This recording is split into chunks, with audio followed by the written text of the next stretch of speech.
there's this point in the movie Prometheus where David the robot, played by the always excellent Michael Fassbender, turns to look at his fingertip and says, to a drop of congealing matter, "Great things start from small beginnings."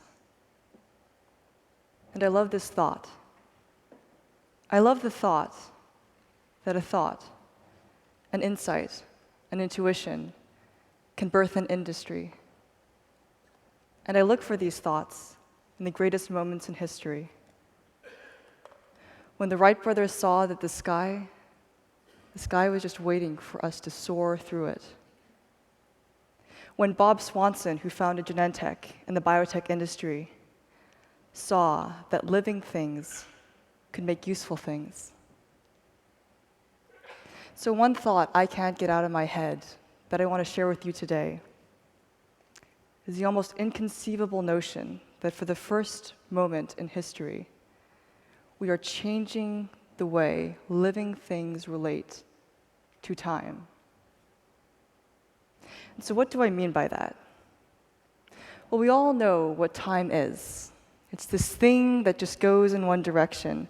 And we can tell it's going in that direction because the things around us are changing. And so we start to associate things changing with the progression of time. And we can look at the hands of a clock, or we can look at an ancient Ming vase and tell from the change in the object how time has passed.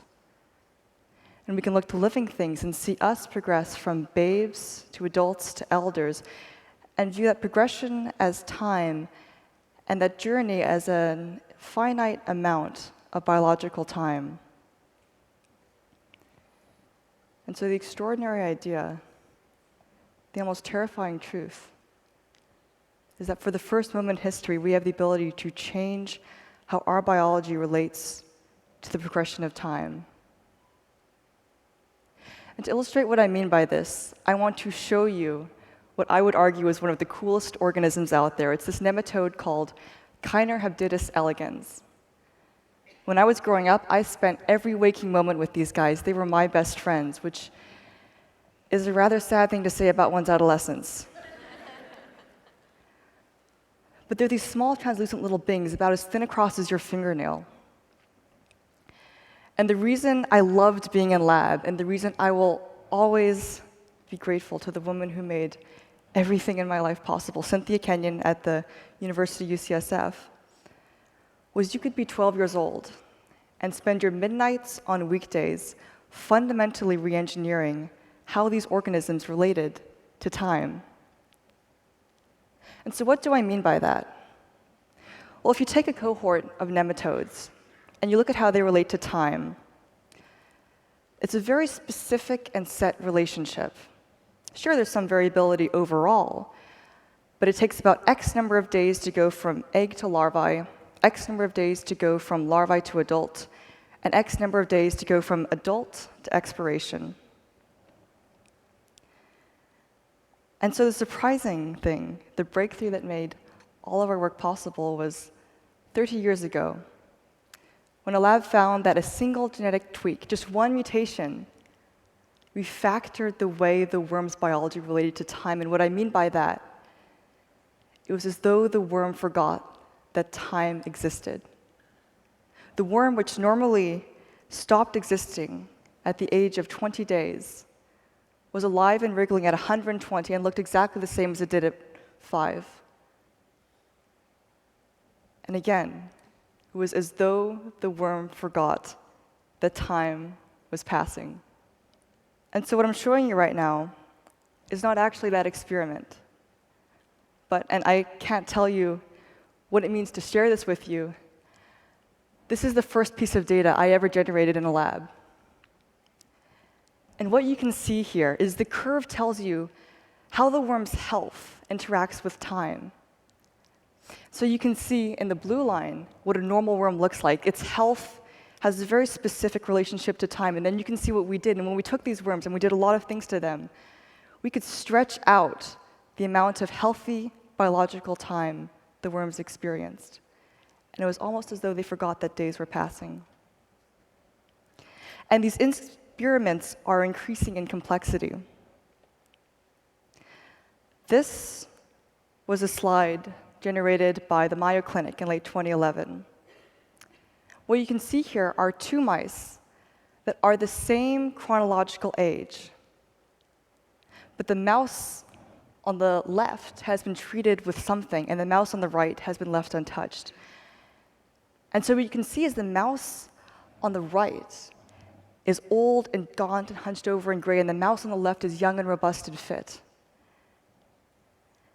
And so the interesting thing is the young-looking mouse doesn't actually live longer, but it does have a much longer health span. And so we fundamentally refactored how the mouse's health relates to time. And this is why this idea is an extraordinary one.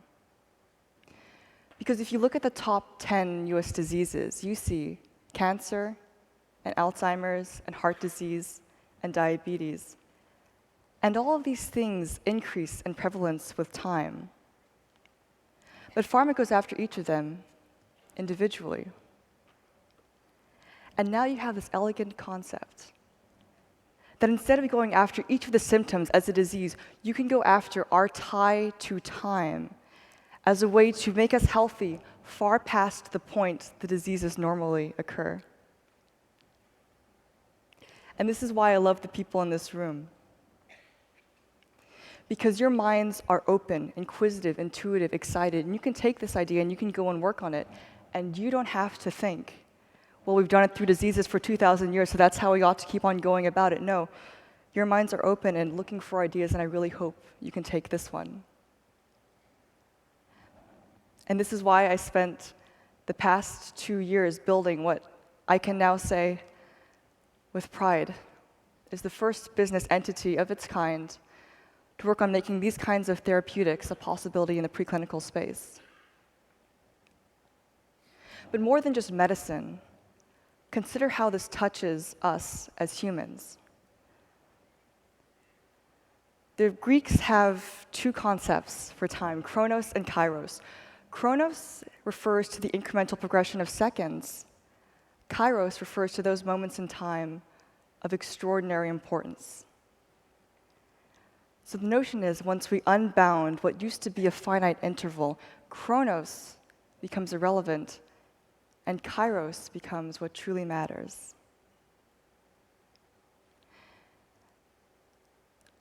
The best ideas, the most powerful thoughts, take eons to emerge, span decades, centuries. And I can tell you, one dream of mine is to watch the mathematical language of biology come forth, a syntactical structure that will give voice to the ideas about life currently constrained by our crude English language. But this is the kind of idea that will take a very, very long time to build. And it can only happen, it will only happen, if we have the kind of time horizon to think that is so large, I cannot currently comprehend it.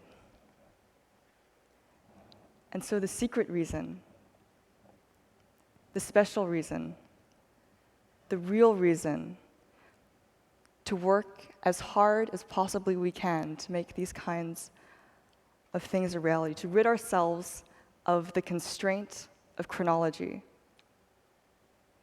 Because once we do, we see and think eons into existence. Our vantage point becomes cosmic, and we will hurtle towards the infinite in understanding. Thank you.